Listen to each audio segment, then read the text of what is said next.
So we've got a few things on the agenda here. First of all, the minutes from the previous meeting. Can we have a motion and a second to either accept them or change them? I'll move to approve. Garrett. Do I hear a second? A second, Noreen. Okay. All in favor, Arlene, Yes. Noreen, Yes. Garrett, Yes. Kat, yes. Okay, there we go. Okay, this has been on the agenda for a couple times. It's a small matter. Over on West Pelham Road, there is a new system going in, all new construction there. It's number T117 on the map and parcel, but I haven't actually figured out quite where it is. John Saruta is doing the design under the direction of Kathy Bridges. And we haven't had a plan review yet, but Mike Thoreau is reviewing it. And I wonder if you are willing for me to issue this permit once Mike has given his okay. So moved. Second. Discussion. Hearing none, we'll vote. Arlene, Yes. Maureen, Yes. Garrett, Yes. Kat. Yes. Okay. Now, important things. I expect to receive an out-of-season beaver trapping permit application from the highway department in the near future. And those are very time sensitive. That's why I'm bringing it up, even though I have not received it yet. I attended a meeting last week, I guess, with there was the town administrator, there was Mark Rivers for LWAC, there was me, obviously. There was Howard Kinder, the dam keeper, and there was Kevin Williams, who is the person in charge of Pine Brook Camp. And the reason he was there is that the thinking is if they want us to keep the culvert open for navigation, in other words, not put some kind of a water flow control device in it, then we would like them to help pay for it, pay for whatever the solution will be. And they and Kevin said that they were able to do that.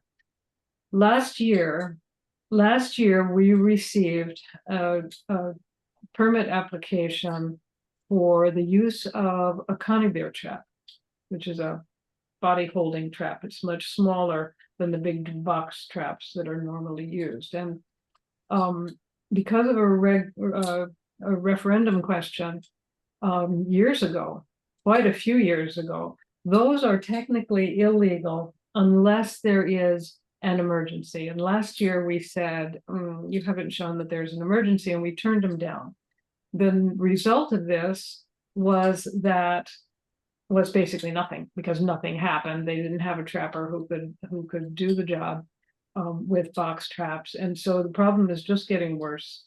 It's not doing the culvert any favors. The culvert is already, it did not get a passing grade from whatever state agency grades them.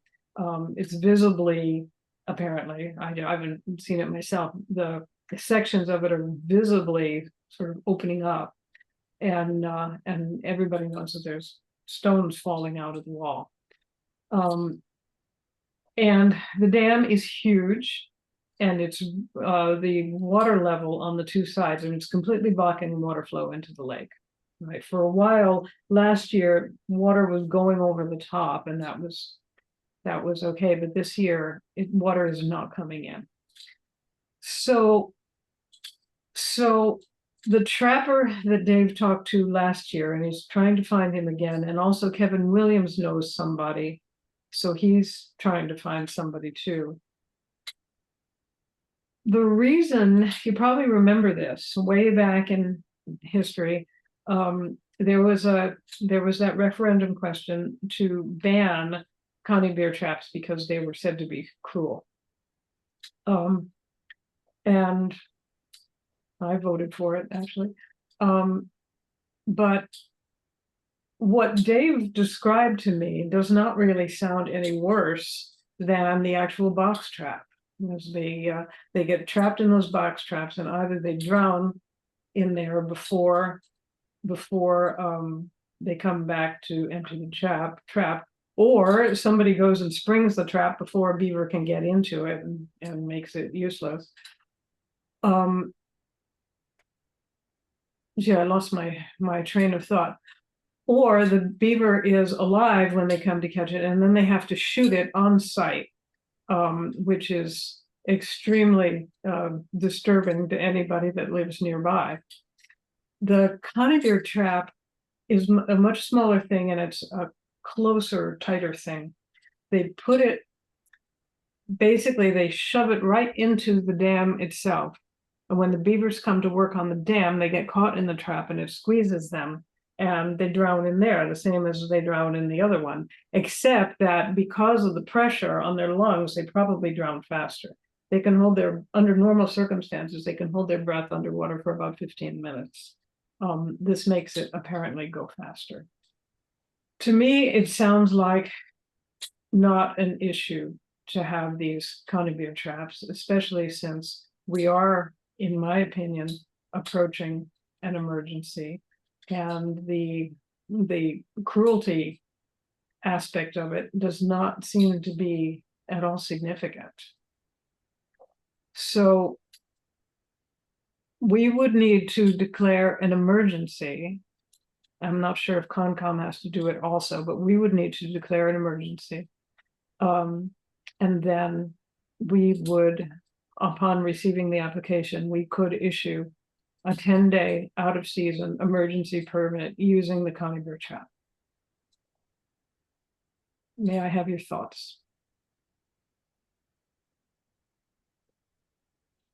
Kat, from the meeting that you were at, were there, between the previous time and now, were there mitigation measures that were implemented?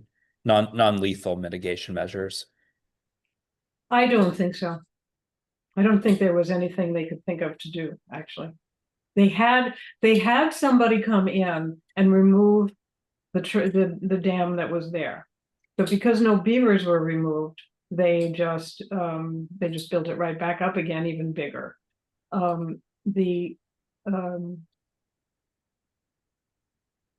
plan is to remove some of the beavers at first, and then take the dam down. They can possibly borrow something from Leverett, a sort of a backhoe sort of thing that could reach all the way down from the road level and pull the dam out.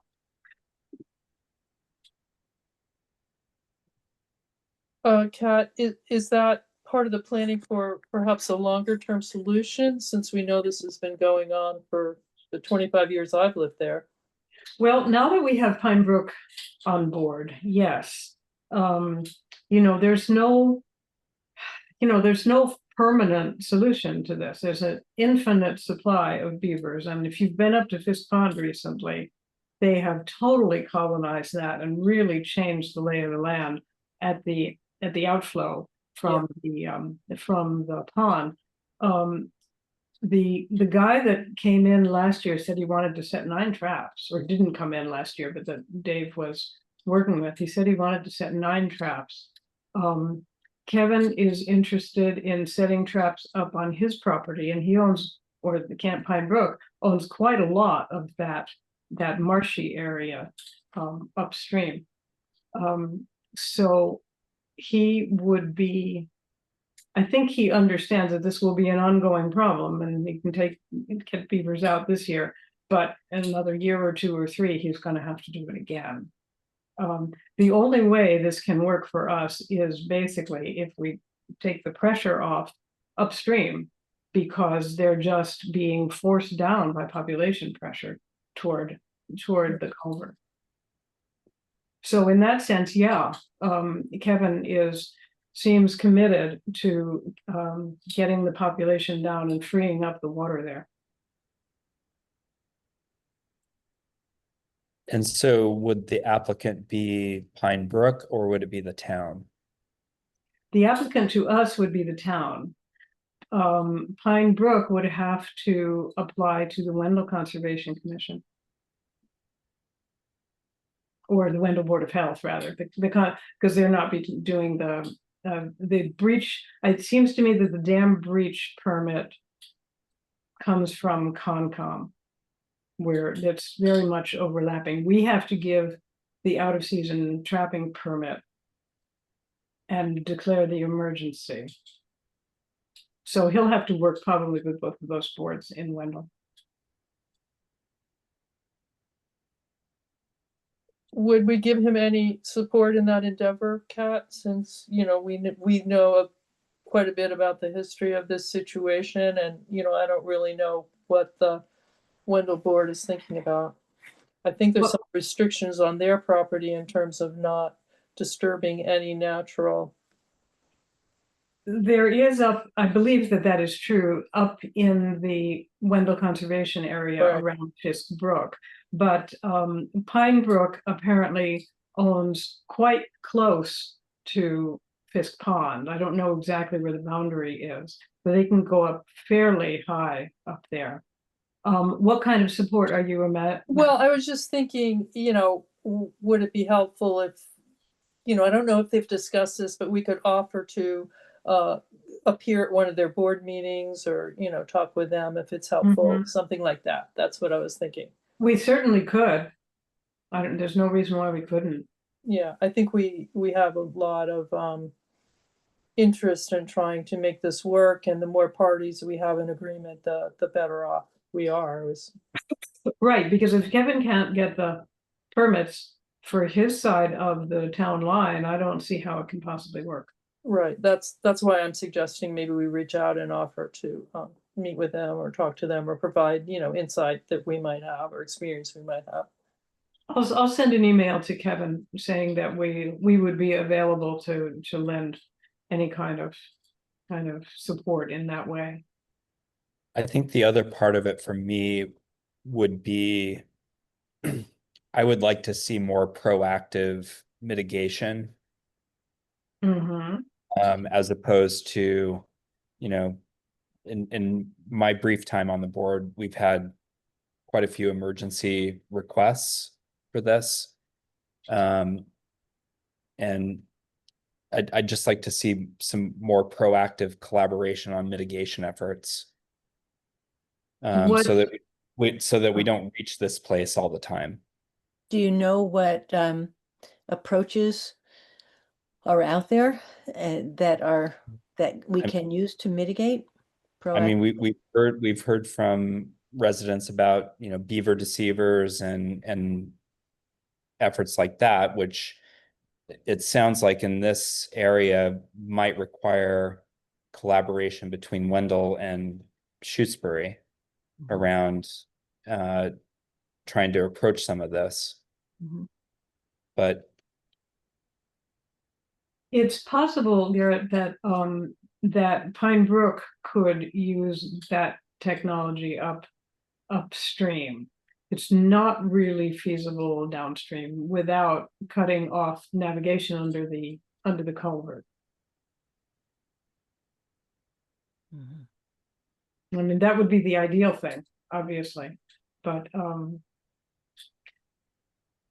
you know, the pressure of the subsequent generations coming down here really makes it pretty much impossible for us to coexist with such a large number of beavers. I'm not sure how many are active right now, but it's clear that there are plenty around because the construction they're doing upstream is just amazing.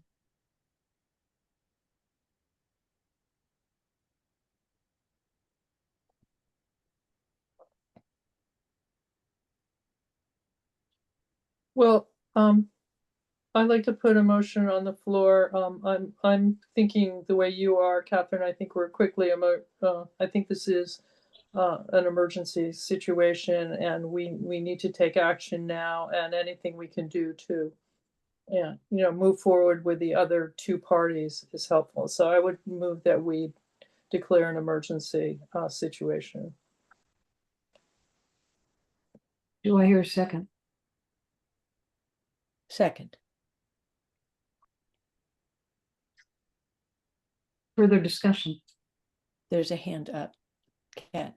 So the only thing I would add to that is pending an application. Mhm. Right.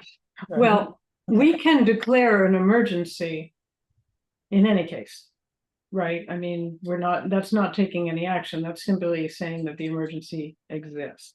Do you think that we should not declare an emergency until we receive the application? So isn't that how it works with Board of Health Authority, is that we would first receive an application stating that there's an emergency, and then we would review the application and then declare an emergency based on the information provided by the applicant. I imagine that the application itself will be pretty bare bones, because basically it just says, there's a threat. But we certainly could do that. That would slow things down. What I was hoping we could do was maybe speed things up a little bit, because then once we get the, I mean, they're still building.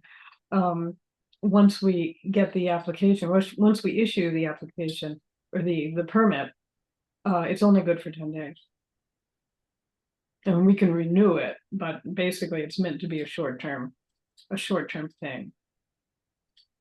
I have one other comment in that regard. I believe we have in the past declared an emergency on behalf of the town to go ahead and,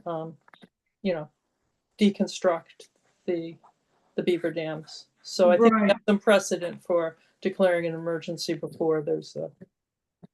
I'm not sure if we have done it before actually receiving a written application or not.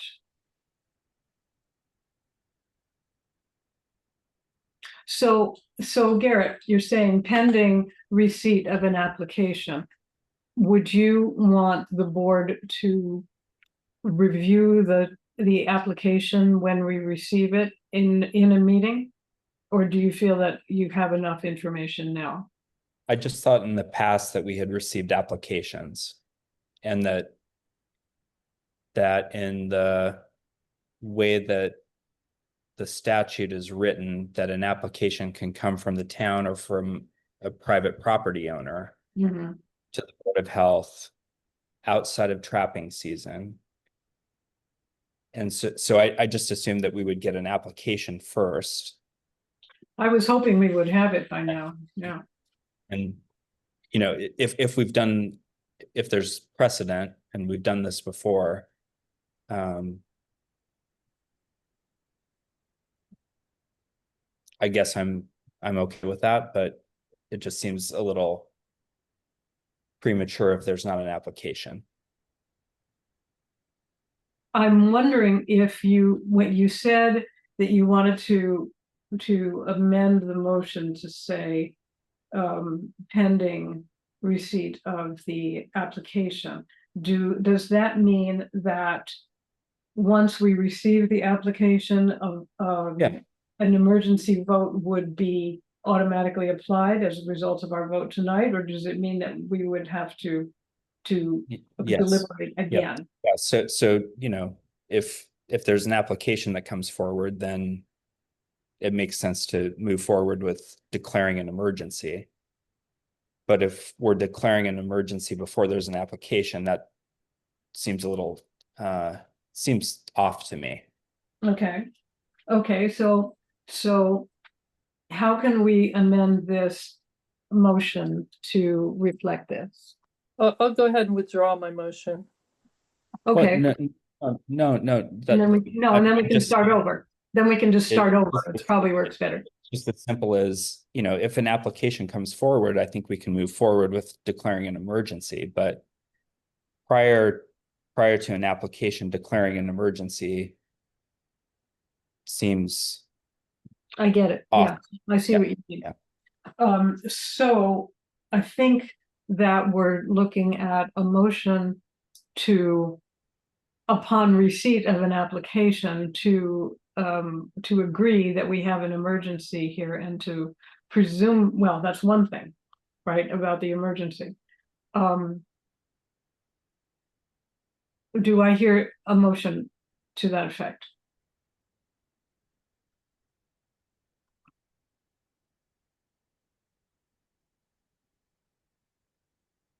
So I would move that pending an application for an emergency permit to trap,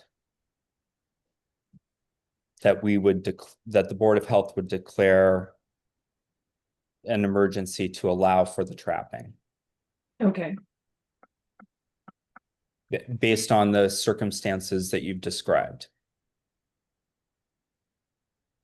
okay.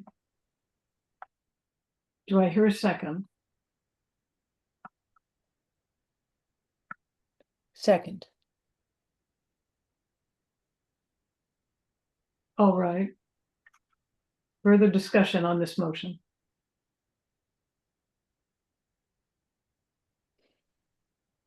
All right, let's vote. But prior to the vote, I would acknowledge that Tom has his hand raised. I know. Tom, you have the floor. Thank you, Madam Chair. I'm the clerk for the Board of Health in Wendell, and this topic has come up a lot. And am I correct that the emergency would be the state of the culvert and not the access to people who use the water? I think that it would be, because there's no requirement to keep the culvert open for navigation. Okay. Then I just wanted to, I guess, reiterate some of the points that have already been made, both coming from a Board of Health perspective and also a resident of Shutesbury perspective. It is difficult to have to tell a private landowner potentially that they might not be able to enjoy access that they've had over time. And I would really wish we could find a way for them to have that access. But for repeated emergencies to be occurring at the same spot is bringing into question whether this really is an emergency or something that is just ongoing and repetitive. So I would advocate, I think, for thinking about more permanent ideas like a beaver deceiver, even though it would hinder the access for the private landowner. And there might be a way to generate a different way for them to access, or there might not, but it's coming across very unclear just to a listener right now about whether this is allowing that consideration to be more than the emergency at hand, the situation of just having recreational access to that culvert. So I just want to urge a lot of caution in repeatedly giving these trapping permits and a so-called emergency basis, because again, it's a predictable matter and therefore it doesn't seem to count as an emergent matter. And I had a question, there was mention that the dam was removed recently. Does anyone know if there was a permit for that removal? Because I couldn't find any in the research I did. I believe that they were, I don't have any reason to believe that they were not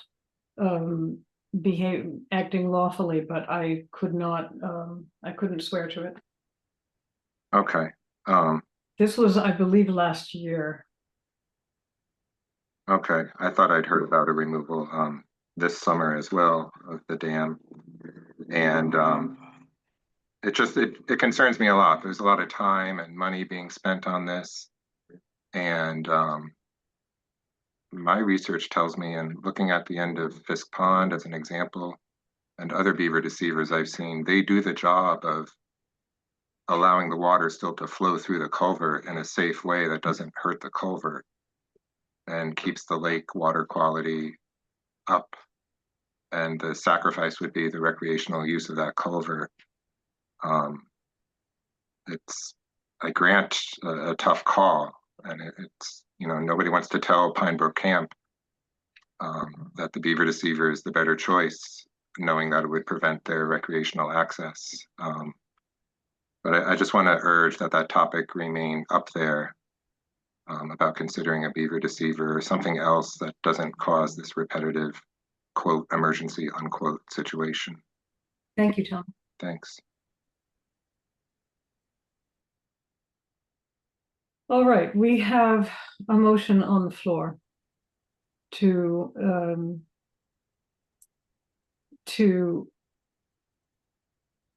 issue to declare an emergency upon receipt of an application. Are we ready to vote on that? I just have one other question. Do we need to specify who that application might come from? I mean, The application will come from the town. There's no okay. question about it because the town is the owner. And, Okay. and do we need to state for the sake of the record, an application for what? Fill in the blank, an The application. application for out-of-season beaver trapping with Got it, common beaver okay. trap. Not specifying the type of trap. The application would be a The broad or broadly stated trapping out of season, but I believe that the permit would specify the kind of trap. I see. Because they cannot use that trap unless we specifically permit it. Oh, I see. Mm-hmm. Okay, that's why it's important, because otherwise it can't be used by state law. Right. And that's why we need an emergency declaration, because otherwise they can't use this trap. And it seems that using this kind of trap is the only way we're going to get this problem taken care of, the problem that's in front of us right now. Mm-hmm. Okay. Okay, more discussion on this motion. No, could you just repeat the motion as it stands now, please, Kat? Okay, the motion is to declare an emergency on a beaver-related emergency upon receipt of an application from the town to do out-of-season beaver trapping at Fisk Stream Culvert using conibeer traps. Did I leave anything out? That would be the motion. And I had kind of thought we might have to do two motions, one for the emergency and one for the trap, but it seems like we can do it all in one swell swoop here. The other reason I think this makes sense is that once we declare an emergency, that the time starts ticking, right? So Yeah. if we don't get an application until later, we might have to go back and do this again. I'm it's not what? sure. 10 days. Yeah, I'm not sure that that is true. The clock starts ticking when we issue the permit. I Okay. don't think that it starts ticking when we declare the emergency, but they can happen at the same time, basically. That makes sense. So basically what I'm asking you to do is authorize me to act on your behalf as if we were having this discussion with an application in front of us, since we know what the application is going to say. Okay. Further discussion on I this call for the vote. Okay, are we ready to vote? All right, Noreen, Yes. Arlene, Yes. Garrett, Yes. Kat, yes. Okay, that motion passes and I will let you know what happens. Last I heard from Dave, he said they were looking for a trapper. So. All right, moving on. I just want to tell you that John Briggs, our mosquito guy, who is in all other respects perfect, neglected to bill us for fiscal 25.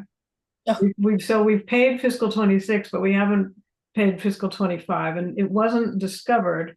This problem wasn't discovered until after the warrant for special town meeting was already closed. So we're going to have to get it on annual town meeting as a bill of prior years. So it's not a big deal.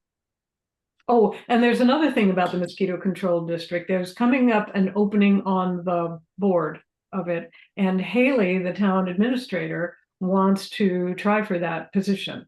And if she applies for it, I'm not sure how the person is chosen.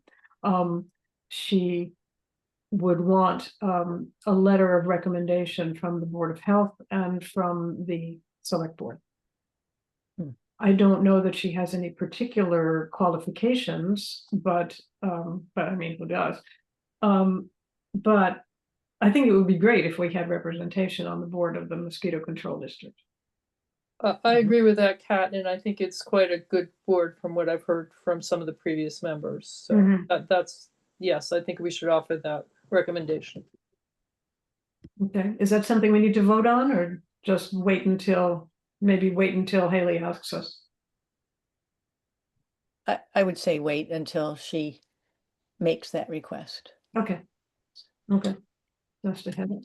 Oh, so I have, well, let me get another small matter out of the way. I don't know if I'm the right, if this is the right board, but I got a complaint about ADA compliance. Because at town hall, in where the lift is on the 3 small stairs by the front door, the town clerk's office has been putting furniture there. They have a little table and they have a chair, and it's been blocking the access to the lift. And somebody wanted to use that lift in a wheelchair, and furniture had to be moved and stuff. So it was, someone complained to me about it, and so I talked with Brennan, who's the administrative secretary and kind of a guy on the ground doing things, and said that, you know, they could have that little table out there as long as it's right smack in front of the town clerk's door, and that they should bring it in when they're not using it, and that the chair should be folded up unless somebody's sitting in it. So I happened into town hall today, and nobody was in the town clerk's office, and the table wasn't there and the chair wasn't there. So Brennan obviously has taken action on this. Great. Good. Is that in fact for us to deal with? I've never heard of that being part of the what the Board of Health is charged with. I would imagine that is more the town administrators would fall more in town admin's lap, but Well, in any case, Brennan took care of it. I mean, basically, I didn't like order him to do anything. I just said this is how it should be, in my opinion, and this is how you can do it. I also suggested, you know, I don't know if you've been in town hall much recently, but they've been sprucing it up. They're buying different furniture and stuff, and they've got a new system for hybrid meetings and stuff. So they're investing some money in making town hall nicer. So I suggested that they get a Dutch door for the town clerk's office, so that they don't need a table. They'll have a little shelf there. Just a quick question, Kat. Is Brennan the clerk from Leverett who's filling in right now? I don't know. No, Brennan is a full-time regular employee, and he is doing the job that I can't remember that gal's name. They have the office, he's the person in the office opposite the town administrator's office. Oh, like the administrator's clerk or secretary. Yeah, I think the title is administrative secretary. The person who's filling in, who's our interim town clerk, is Lisa Stratford. Okay, thank you. And she's there on Thursdays only, Okay, thank you. in case you should need her. Okay, so another thing I want to tell you about is the health agent search for the district. We may have a viable candidate. We put out an ad which gave a misleading impression of what this position actually is, made it seem more like an administrative thing than a hands-on out in the woods kind of thing. But ultimately we found someone who does not in fact have any public health experience at all, but has a lot of experience with occupational safety and health in industrial settings. He seems to know quite a lot about regulations, both in Massachusetts and New Hampshire. He's a local guy from lifelong Orange resident. So we had an interview this week, and he feels that he can get all the credentials that he needs to do the jobs that we need him to do within 6 months to a year. And he really wants this job a lot. So so there it is. So what has to happen is first of all, we'll put out another more accurate ad. At least I think it's more accurate because I didn't get to write it. So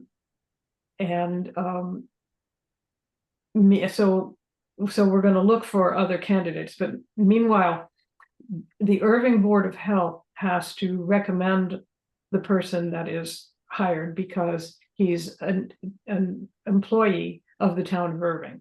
Right? They cover all the employee parts of things, and we just reimburse them for services. So we were asked, and we did vote to recommend this guy for the position, and they'll vote on it in the Irving Board of Health, but they won't forward that recommendation until we're sure we're not going to get any more candidates. So that's where that is. We might be getting a health agent comparatively soon. He's going to have to be brought up to speed, both by taking courses and trainings, and also by, I think, working individually with the town, so we can tell him what he needs to know. But that's where that is.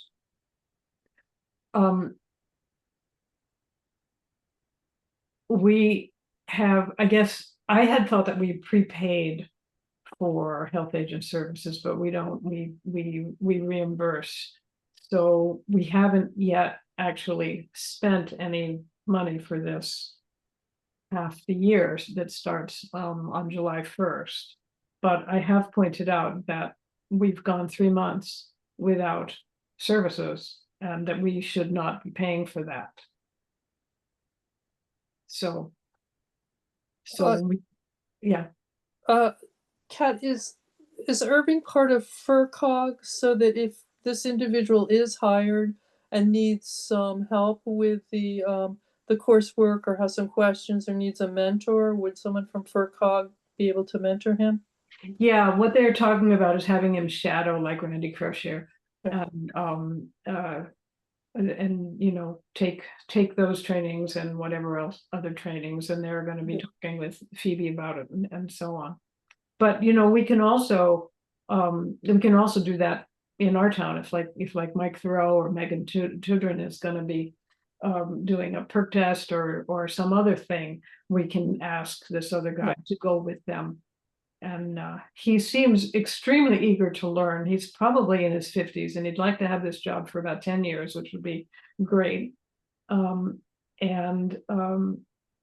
he's working on a master's degree in some scientific field. I forget what it is. So he's obviously somebody who just wants to keep learning things.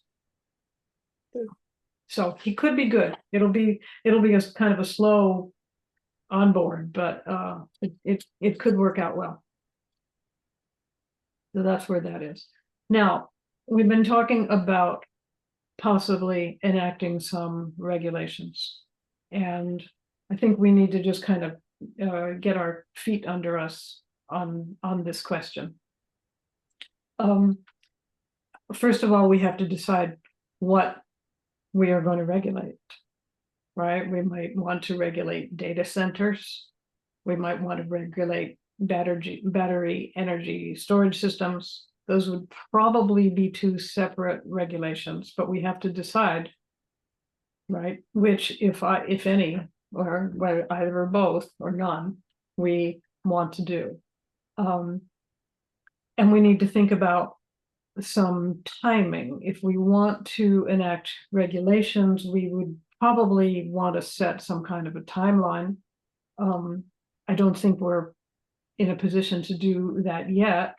It seems like it might be good for it to happen before town meeting, right? Because we don't have to take our regulations to town meeting. We only have to have a public hearing to enact a regulation.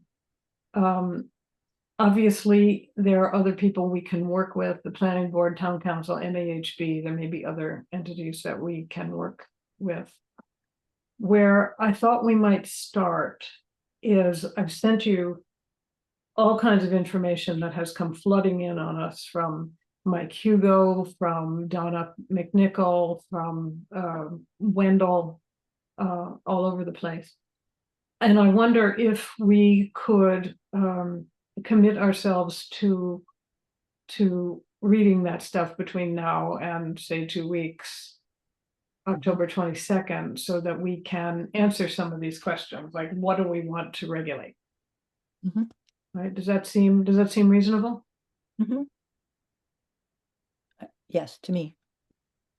Any thoughts from Noreen or Garrett? I have a comment. I attempted to read much of that for today. Mhm. The other piece that you didn't mention that we also got from Mike, I think, are draft regulations based on what DPH is doing. Yeah, I found those. I need some help with those. I found difficulty kind of seeing how they were relevant to the questions we are faced with regard to either regulating battery storage centers or Mhm. making those decisions on what needs to be regulated. So I would love to hear from Mike or someone else, unless someone else has read them and has more insight than I do. I I haven't. need some help. Right, I think we're probably all gonna need some help. I have not yet read them in depth and in detail. Okay. So I couldn't really even advise you on that, but if we could all try to be prepared for a discussion next time of all the materials that we've received and how they might be relative to our situation, I think that's as much of a starting point as we.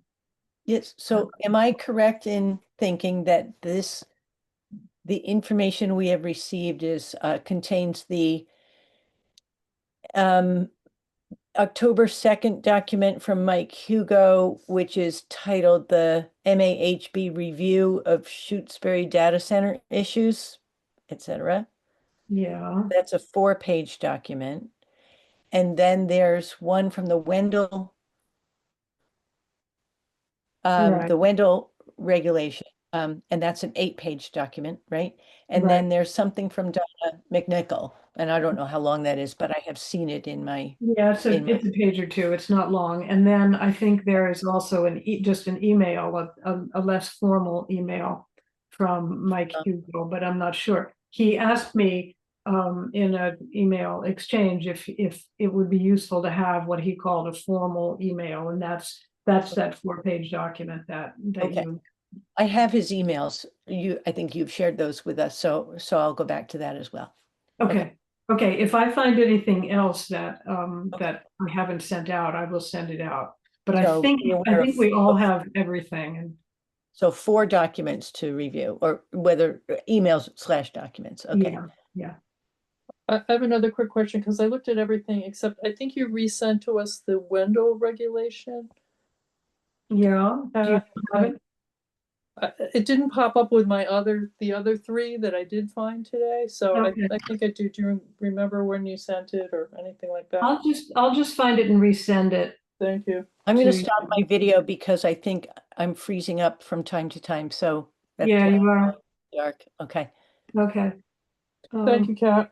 Okay. So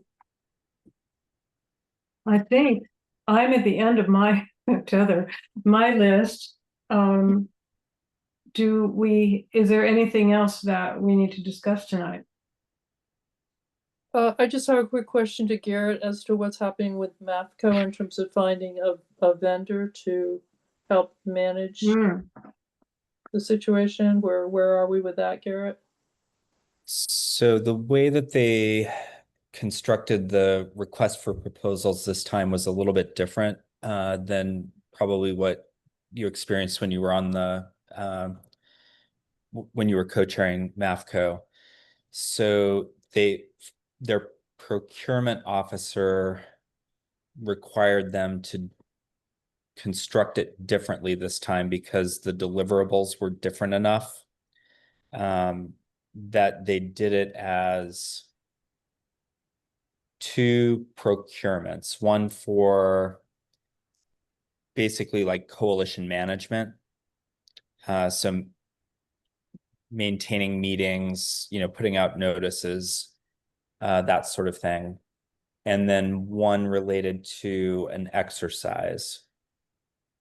So they actually received a decent number of proposals for both, and there was a committee of coalition members from MAFCO that met and reviewed the proposals. I participated in that.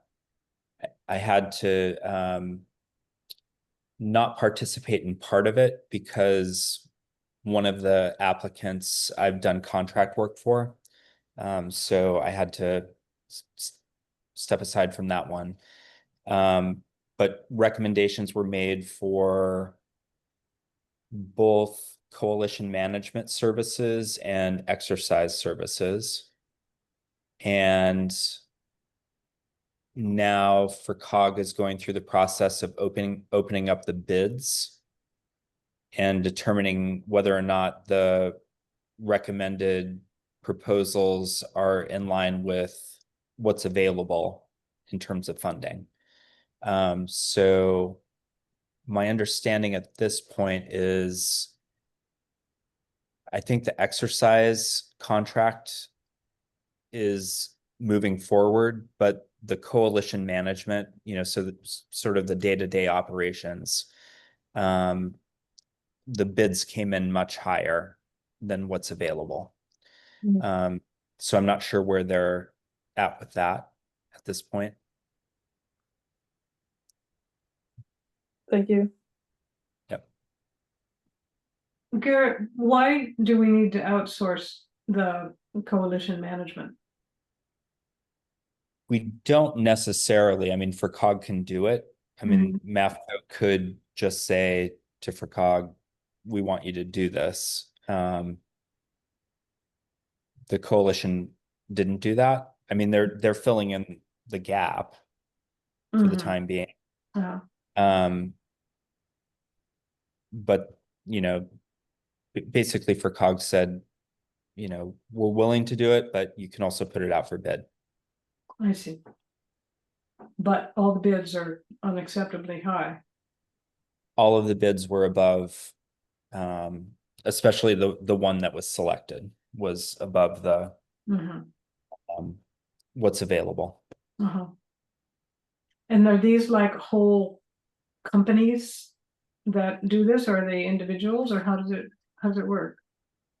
So for both kind of the coalition management stuff and the exercise stuff, I would call them, like LLCs. That they're Mhm. more company versus individual. Okay. That seems kind of over and above what's needed for sending out meeting notices and so on. Agreed.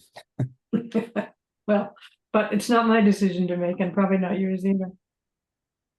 Okay, anything else we need to know from you or anyone else? You will send me the information, the link to the collaborative meeting for 8:30 tomorrow morning? I already did, Oh, you already did. Thank so you. so I to my- hope you have it. To my Board of Health email or my other? I think it's just your regular email, Arlene. Okay. I'll check both anyway. Thank you. I'm pretty sure it's your regular email. Okay, thanks. So is everybody getting an email from, I guess it's My Town Government or whatever that's called, telling you that there's a meeting and what's on the agenda and what the link is? It comes from whatever it's called, the sender is support at something or other. Oh, yeah, right. Yeah. Yeah, it's probably mytowngovernment.org. I Okay. wasn't sure if I was or not, Um, Kat, so based on what you suggested that we do, I tried to do it earlier this evening and I had some, Tried to, did you have a problem? yeah, I couldn't, it wanted me to, I had to put my email in and then change a password and yeah, do some stuff like that. So I'm not sure if I'm getting it or not, but I did try and go online and follow those steps and Okay. Because I you don't mind register to sending out, do it. Yeah. I don't mind sending out the link, but it never seems to work for you anyway. And sometimes I forget until the last minute to send the link and the agenda, but the link and the agenda are available. No, it worked tonight. It was simply me trying to get on an hour early. Oh, right, you Yeah. did say that. Yeah. Okay. So, Okay. but I did. Well, I appreciate your eagerness very much. Yeah. Doesn't yeah, wait.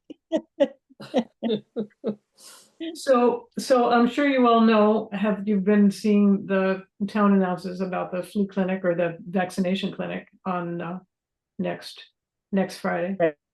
Mhm. Someone mentioned to me that they were confused when they went to sign up for it and were sent to a Stop and Shop, the Stop and Shop pharmacy website. And so I know that in your most recent update, you mentioned that it is not, that it is being run by Stop and Shop. So I hope that takes care of it, but there was confusion on one person's part. There's been a bunch of confusion. Yeah. It wasn't smooth, and so Sarah did something to kind of smooth things out. And she Sure. asked me to post a new Right. flyer on the Okay. on the town website, but then I also sent out the sort of the basics of the information on the town announce. I haven't seen that flyer yet, but is it specified as to whether it is Moderna versus Pfizer vaccine? Some people care about that. Let me see. I don't think so, but let me check. Let's see, committees and boards, board of health. I should take a look at the flyer too. Yeah, okay. It says they have both, Okay, great. right? And it's Thank you. really complicated. If you look at the flyer, it's got all kinds of different flu, well, it's got two different flu vaccines, but one is for children, one's for over 12, one's for over 65, and then there's two different COVID vaccines, and there's a whole bunch more stuff. And apparently for a lot of these, especially for children, there's no pre-registration, they're just walk-ins. Yeah. Is her access to Sarah's but she's not accessible via the town website, right? It's just our information from our page. Right, She doesn't have her own, okay, got it. right, yeah, she doesn't have her own. Well, a access to that. subset of our website, okay, our web. our Right, yeah, page. so she just sends me what she wants me to put up there and I put it up, and usually I put out a town announce saying it's there, because she sends me these flyers and, you can't put those out in town announce. Right. Basically, the only thing that can go in town announce is text and links, Okay, so. I have one other thing that reminds me of, Kat, that Yeah. you and I talked about. And Arlene, you may need to know for the meeting tomorrow, but Sarah's going to we approved several months ago Right, for her to go to the public health conference. And instead of flying, she's going to drive. And so Megan checked in to make sure that we were still willing to help fund her driving as opposed to flying. And Kat said she didn't, see any problem with that. So right. we have let Megan know, but just in case it should come up or Megan should ask you tomorrow. okay, all right, Right, I figure we said we'd support it to a limit of $200, and I don't see why we would care. right. Exactly how she spends it, as long as it's in support of her going there and doing her presentation. Anything else?